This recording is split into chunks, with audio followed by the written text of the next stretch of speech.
반갑습니다. 3월 26일 목요일입니다. 오늘 저에게 주신 하나님 말씀 마태복음 26장 14절에서 25절까지의 말씀입니다.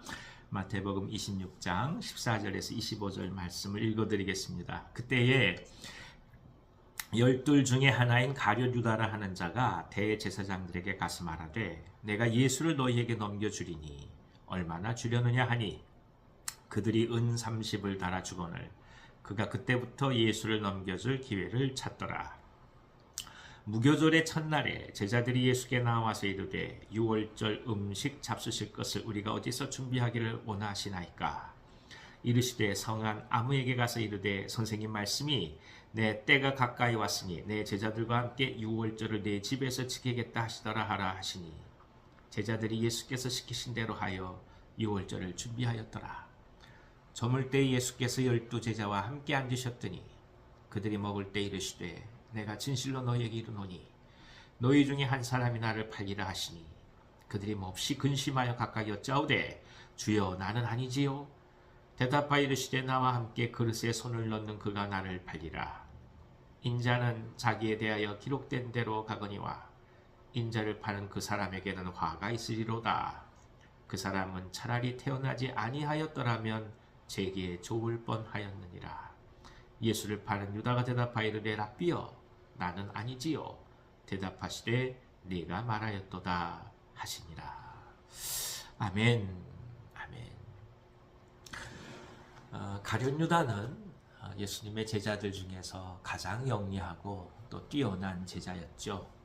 모든 살림살이를 다 맡아서 할 정도로 헌신된 사람이요.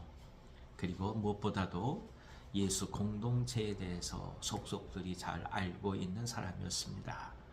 하지만 그럼에도 가룟 유다는 결국 예수님을 은 30에 팔게 됩니다.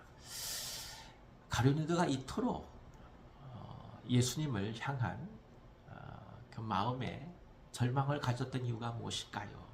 여러 가지로 많이 표현할 수 있겠지만 결국에는 그가 생각했던 메시아로서의 모습이 예수님에게서 발견되지 못했기 때문이라 할 것입니다. 아니, 메시아로서의 충분한 능력과 그리고 권세를 갖고 계신 분이 그 길을 가지 않는 것에 대한 배신감과 절망이라고 볼 수 있습니다. 그러니까 그 실망이 얼마나 컸는지 이젠 더 이상 예수님에 대한 가치를 그 마음속에 매기려고 하지 않는다는 것이죠. 그것이 바로 은30이라는 것입니다. 그 정도밖에 안 된다는 거예요. 그러니까 우리 한 사람이 어떤 누군가를 향해 자칫 절망했을 때 그 내면이 갖고 있는 이 영적인 빈곤함을 우린 또 한번 이 은30에 빗대어서 알 수 있는 것입니다. 그 정도밖에 안 되는 거예요. 그 정도로 절망했다는 거예요. 그래서 우리는 가룟 유다를 통해서 이 땅을 살아가는 우리조차도 어떻게 사람을 향하여 마음을 두고 가야 될지를 역으로 배우게 되는 것입니다. 예수님은 이런 상황 속에서 당신이 가셔야 될 길을 묵묵히 걸어가십니다. 은 30밖에 되지 않는 가치로 바라보는 제자를 옆에 두시면서도 불구하고 그것 때문에 마음 상해하시거나 심리하지 않으십니다. 오직 당신이 가야 될 길을 걸어가고 계십니다. 그리고 제자들을 향해서 제자들 중 하나가 예수님을 팔 것이다. 이렇게 말씀하고 계시죠. 근데 그 얘기는 결국 이제 십자가상의 죽음을 완벽하게 다시 한번 예언하시고 선언하시는 것이라 볼 수 있습니다.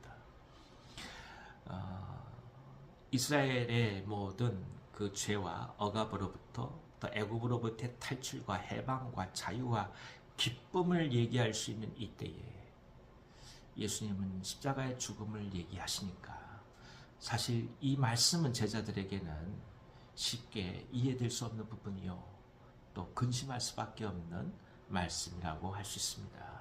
제자들은 결국 이 3년 동안 열심으로 주님께 따라다니고 최선을 다하고 헌신을 다하고 그리고 할 수 있을 만큼 다 했다고 얘기했음에도 불구하고 너희들 중에 나를 팔 것이란 예수님의 말씀을 들으면서 감당할 수 없는 혼란을 느꼈을 것입니다. 그들은 다 근심하죠. 도대체 누가 우리 선생님을 팔 것인가? 그 때문에 이제 예수께 묻죠. 누가 과연 그럴 것이냐? 예수께서는 오히려 쉽게 말씀하십니다. 함께 그릇에 손을 넣는 자다 말씀하시죠. 그리고 나서 유다는 오히려 나는 아니지요 라고 얘기를 하면서 자신이 해야 될 모든 일들을 오히려 감추려 하고 있는 모습을 보게 됩니다. 누가복음에는 이 사건을 가리켜서 뭐라고 얘기하냐면 마귀가 유다에게 예수님을 팔 그런 마음을 주었다라고 얘기합니다. 이것이 오늘 우리가 깊이 생각해야 될 제목입니다. 자, 생각해 보십시오. 유다는 말할 수 없는 절망감이 있습니다. 이 선생님에 대한 배신감이 있죠. 충분히 이스라엘을 구원할 만한 능력이 있음에도 불구하고 외면한다는 것입니다. 여기에 대한 증오가 있죠. 더 이상 이 선생님을 따라다닐 수 없을 것이라는 어떻게 보면 자기 자신을 향한 절망도 같이 있습니다. 그리고 선생님에 대한 이제는 내려놓고 싶다는 포기가 있죠. 그리고 이분이 결국 우리를 아무것도 도울 수 없다라고 하는 스스로 단정질 수밖에 없는, 그러니까 지나간 세월에 대한 회한과 한탄이 있는 것입니다. 자, 이것은 이 유다가 갖고 있는 자연스러운 마음이에요. 이 현실 속에서 그렇게 생각할 수밖에 없고 그렇게 느껴가는 거예요. 근데 그것을 가리켜 뭐라고 얘기합니까? 사단이 준 것이라 얘기해요. 그럼 우리가 오늘 고민해 봐야 돼요. 오늘 생각하고 느끼는 것을 그렇게 우리가 이성적이라고 단정지을 수 있을까 하는 거예요. 오늘 내가 느끼고 생각하고 입술로 얘기해서 뱉어내고 하는 그 모든 것들이 과연 옳은 것일까요? 그게 하나님의 뜻에 맞는 것일까요? 그것이 그 어떤 것도 내게 영향을 주지 않는 상황에서 내가 스스로 결정한 합리적인 결정일까요? 누가 그렇게 자신할 수 있겠습니까? 사단이 주었다고 말씀하시는데 또 한 번 우리는 우리 자신을 신뢰할 수 없다는 것에 일단 고개를 숙일 수밖에 없습니다. 여러분, 우리의 감정이 신뢰할 만한 것이 아닙니다. 우리가 느끼고 생각하고 판단하는 그 모든 합리성이라고 얘기하는 것들이 그렇게 진리처럼 다가올 수 있는 것들이 아닙니다. 그래서 기도가 필요한 것입니다. 똑같은 상황에도 불구하고 12명 중에 오직 한 명만 팔지 않겠습니까? 똑같잖아요. 주어진 상황이. 다른 제자들은 그런 마음을 갖지 않았을까요?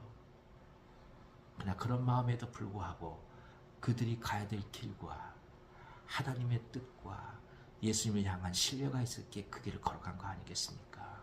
오늘 또 한 번 주님은 묻습니다. 우리 가운데 과연 하나님께 나아가고자 하는 우리의 마음의 본질, 가장 중요한 본성이 무엇인지, 내 마음 속에 있는 것이 무엇인지, 그것이 정말 하나님을 사랑하는 사랑 가운데서 우러나온 것인지 또 한번 생각해 가면서 하늘의 은혜를 구하고 주님 앞에 깊이 나아가는 은총이 가득하길 기원합니다. 기도하겠습니다. 하나님 아버지, 유다의 모습 속에서 감추어졌던 우리들의 이면과 내면을 보게 하시니 감사합니다.